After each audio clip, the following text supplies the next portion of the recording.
এমপক্সটা কি? মৃত্যু হার কিন্তু শতকরা 10 পর্যন্ত উঠেছে। এখানে বাংলাদেশের ভীতিটা আসলে কোথায়? টিকার যে বৈজ্ঞানিক সূত্র সেগুলো তারা দিচ্ছেন না।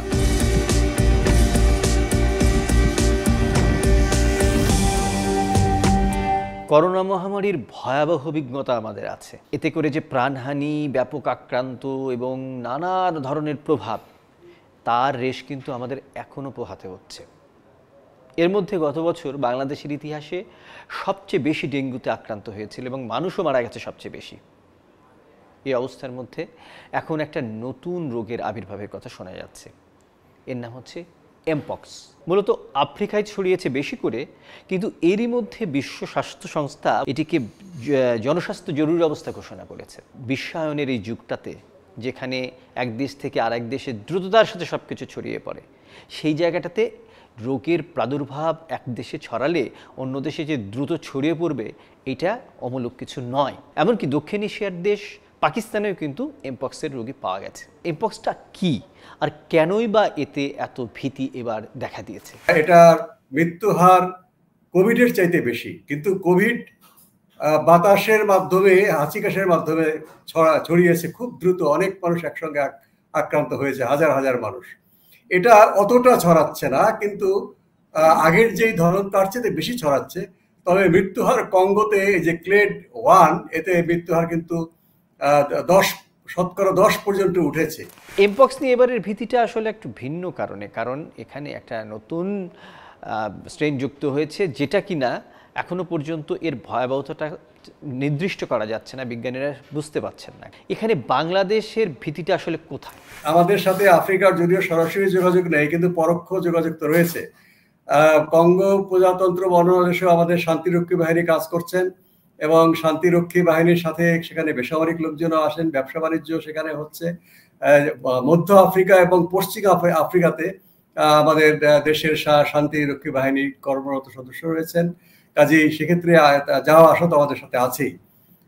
আমরা মধ্যপ্রাচ্যে দেখেছি, মধ্যপ্রাচ্য ফেরত মানুষের মধ্যেও কিন্তু পাকিস্তানে এমপক্স পাওয়া গেছে। গতকাল ফিলিপিন্সে এমপক্স পাওয়া গিয়েছে, সুইডেনে তো আগেই পাওয়া গিয়েছে। ফিলিপিন্সে যে রোগী পাওয়া গেছে সে কিন্তু দেশের বাইরে বের হয়নি, সে দেশেই ছিল। এটা একটা উদ্বেগের বিষয় যে হয়তো ফিলিপিন্সে ছড়িয়েছে। ফিলিপিন্সে যদি ছড়িয়ে থাকতে পারে, তাহলে বাংলাদেশও কিন্তু এই ঝুঁকির বাইরে নয়। যে মানুষগুলো আফ্রিকা ভ্রমণের কোনো ইতিহাস নেই, তাদের মধ্যেও কিন্তু এমপক্সের জীবাণু ঢুকে গেছে। এইখানেই হচ্ছে বড় ভীতির কারণ। এখানে প্রশ্ন হচ্ছে যে বাংলাদেশ ঝুঁকিতে থাকা একটি দেশ হিসেবে কি ব্যবস্থা নিচ্ছে, সরকারের পক্ষ থেকে কি ব্যবস্থা নেওয়া হয়েছে, শুনি একটু। এক নম্বর কাজ হচ্ছে জনসচেতনতা, জনসম্পৃক্ততা। আপনাকে পাবলিকলি এটা প্রচুর ভাবে জানাতে হবে।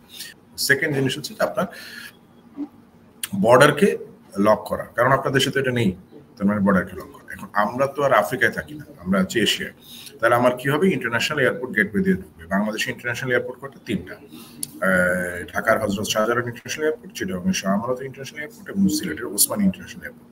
এই 3টা এয়ারপোর্টে আমরা যদি একটা কঠিন সার্ভেলেন্স করি, থার্ড স্ট্র্যাটেজি হচ্ছে আপনি টেস্টিং এবং সার্ভেলেন্স বাড়াবেন। টেস্টিংটা, এই যে ক্যাপাসিটি গুলো, এই যদি শুধু সব টেস্টিং ঢাকাতেই হয়, তাহলে তো প্রত্যেকটা কেসে এতগুলো এয়ারপোর্ট, এতগুলো প্যাসেঞ্জার, তাহলে তো আমরা অকুপাইড হয়ে যাবো। আদার্স এরিয়াতে টেস্টিং ক্যাপাসিটি আমরা বাড়াচ্ছি। আর হচ্ছে যে সার্ভেলেন্স, এই যে লোকটার যে আপনার যা টেস্ট করবেন, তারকে একটু জানতেও হবে যে সে আসলে কার কার কন্ট্যাক্টে এসেছিল, কেন হলো। আপনি এই যে এটা হচ্ছে সার্ভেলেন্স, তাহলে আপনি একটা পিকচার পাবেন যে আমরা কোন কোন জায়গার ব্যাপারে, আর কোন কোন প্যাসেঞ্জারের ব্যাপারে সতর্ক থাকবো, আর কোন কোন লোকের হতে পারে প্রভাব। নাম্বার 4 হচ্ছে যে prepare about drugs and medicine. আপনি ড্রাগস তো আসলে এটার কোনো এখন পর্যন্ত এফডিএ অ্যাপ্রুভড ড্রাগস এখন পর্যন্ত আসে নাই, কিন্তু ড্রাগসের রিসার্চ চলছে, আমরা এগুলোর ব্যাপারে খোঁজ খবর রাখবো। এরপরে হচ্ছে যে কন্টিনিউয়াস এটার ব্যাপারে আমরা medical literature, research and study, এগুলো আমরা কন্টিনিউয়াস করতে থাকবো। লাস্ট অফ অল হচ্ছে যে আমাদের পেশেন্ট গুলোকে এবং কেয়ার গিভার, মানে যে হেলথ ওয়ার্কফোর্স, তাদেরকে আমাদের আসলে তো এনকারেজ করতে হবে।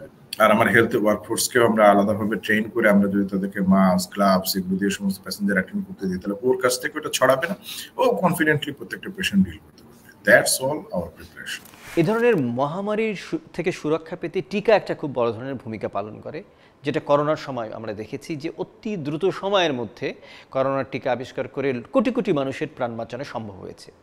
এমপক্সেরও কিন্তু টিকা আছে, কিন্তু এটার প্রসার এখনো পর্যন্ত ঘটেনি। এমপক্সের টিকা ইউরোপের দু একটি ফার্মাসিউটিক্যাল কোম্পানি তারা বের করেছে এবং তারা ইউরোপে সেটা প্রয়োগ করেছে, এবং আফ্রিকায় তারা চেয়েছিল বিনামূল্যে, কিন্তু তারা সেটা দেয়নি। এখন বৈশ্বিক জরুরি অবস্থার কারণে বিশ্ব স্বাস্থ্য সংস্থা তারা এখন সে সমস্ত টিকা কোম্পানির কাছ থেকে তারা এটা চেয়েছে যে আমাদের বাংলাদেশে আমরা টিকা হয়তো বের করতে পারবো যদি আমরা তাদের যেই যে টিকার যে বৈজ্ঞানিক সূত্র সেগুলো যদি আমরা পাই। সেটা তো তারা দিচ্ছেন না। বিশ্বের যে কোনো প্রান্তেই এটা বিশ্বমারী বা মহামারী দেখা দেখ না কেন, সেখানে যদি সমতার ভিত্তিতে টিকা, ঔষধ এবং রোগ নির্ণয়ের কলাকৌশল যদি দেওয়া না হয়, তাহলে কিন্তু বিশ্বের কোনো দেশই নিরাপদ থাকবে না। কাজে আমরা বাংলাদেশেও আমাদের দেশের সরকার যোগাযোগ করছেন বিশ্ব স্বাস্থ্য সংস্থার সাথে যে টিকাগুলো আমরা কিভাবে পেতে পারি। এমপক্স নিয়ে আমাদের ভীতির আসলে যথেষ্ট কারণ আছে, কারণ আমাদের দক্ষিণ এশিয়ার দেশগুলোর মধ্যে ঢুকে গেছে এমপক্স, এবং এর যে দ্রুতগতিতে এমপক্স ছড়িয়ে পড়ে এবং এতে মৃত্যুর আশঙ্কা যে অনেক বেশি, বিশেষ করে করোনার অভিজ্ঞতা তো আমাদের আছে, তার চাইতেও বেশি, সেটি কিন্তু আমাদের ভাবাচ্ছে। এই অবস্থা থেকে এখন সরকারের যে করণীয় সেগুলো আমরা জানলাম, এর ব্যাপক প্রসার এবং জনসচেতনতা বৃদ্ধি করতে সরকারের যেসব কর্তৃপক্ষ আছে তারা যথাযথ ভূমিকা পালন করবেন, সেটাই আমাদের প্রত্যাশা।